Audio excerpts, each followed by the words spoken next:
Hello everyone, this is Gene from NYC again, and I'm back with the rare daytime video.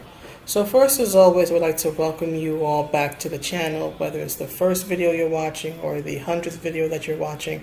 Thank you so much for taking time out of your day to hear what I have to say. I would also like to welcome a new subscriber, Tony or Tommy Choker or Chocker. I'm not quite sure how the name is said, so my apologies if I have mispronounced it, but thank you so much. I hope you continue to enjoy the content. So today's video is going to be about the Mortal Kombat Pack trailer that I just watched a few minutes ago. So it's featuring a lot of characters that most people already know were going to be in the games, like Shang and Nightwolf, who have already been released via DLC, Sindel, who's coming up soon, Terminator, Spawn, Joker. So it's nothing new in terms of reveals. I think most people who follow Mortal Kombat and who have been following the release of the DLC leaks and the trailers pretty much already know that these characters either have already been released or are coming. So I just wanted to just talk about the reveal trailer itself. I think as a trailer it's okay. I mean, nothing really happens in it.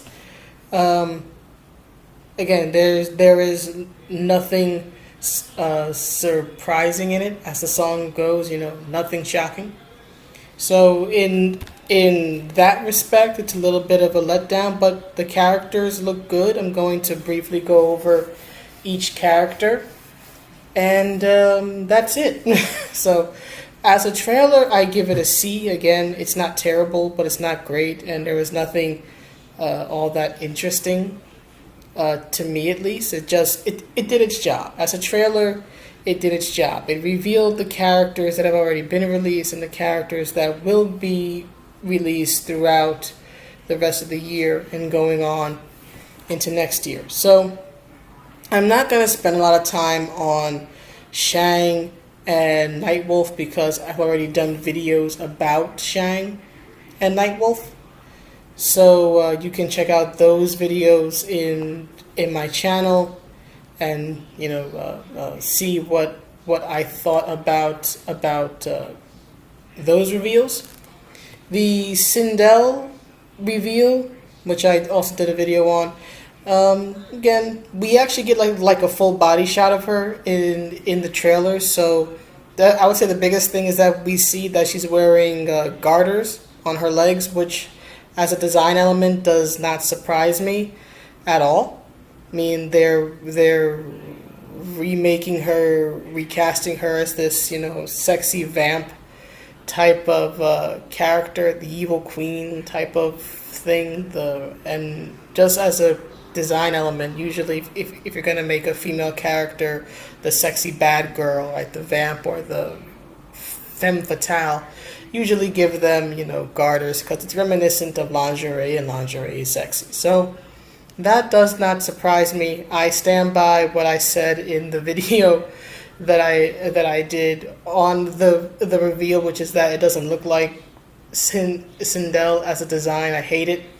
It looks better on Cetrion than it does on the former Queen of Edenia.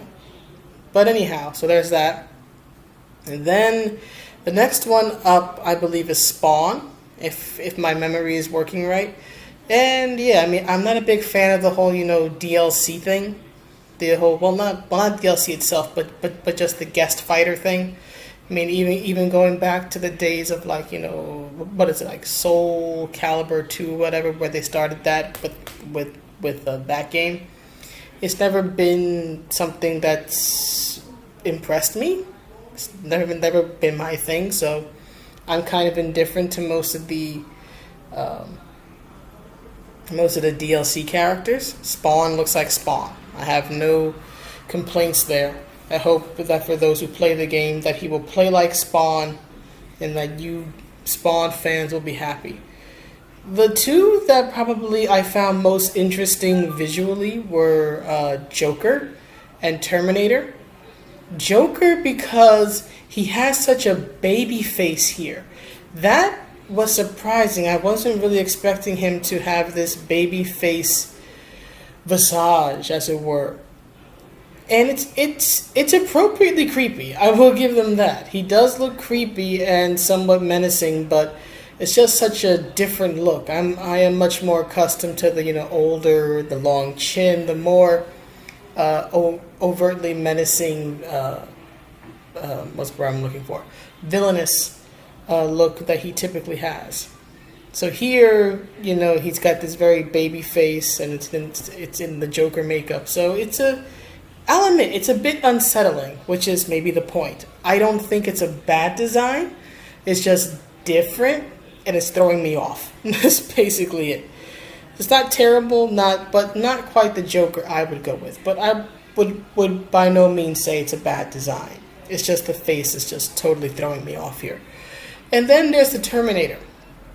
The Terminator doesn't look bad. He looks like Arnold Schwarzenegger. That isn't the problem. I'm just surprised by the fact that they're going with the older Terminator. He has the facial hair and it's gray. That surprises me. I thought that they were going to go with his look from either Terminator 1 or Terminator 2, given that when most people think of Arnold Schwarzenegger as the Terminator, it's usually how he looked in those two films that people think of. So the fact that he's the older Terminator, I'll admit that was a little surprising to me. Then again, it could be a case of, since there's a new Terminator film coming out, maybe that's why they gave him the older look. But as a look, it looks good. It looks fine by me. So I believe that's pretty much it. So yes, that's about it. So it's a trailer. It's a trailer, and it tells you who is in the game, or at least who's in the game and who will be available. It looks like Terminator is going to be released in October, and then Sindel's going to come out around the Thanksgiving holiday, at least in America. I don't know how that's going to work overseas, but here in the States, late November is turkey time. So it looks like they're going to release Sindel around then. And then it looks like Joker, I think it is available in January, late January. And then Spawn is in March of 2020. So for those who were really had their hearts set on Joker and Spawn, y'all got some ways to wait. Sorry about that. But anyway, that's the video. Those are my thoughts. Let me know what you think, and I will see you in the next video. Have a good day and have a good rest of the week, everybody. Bye.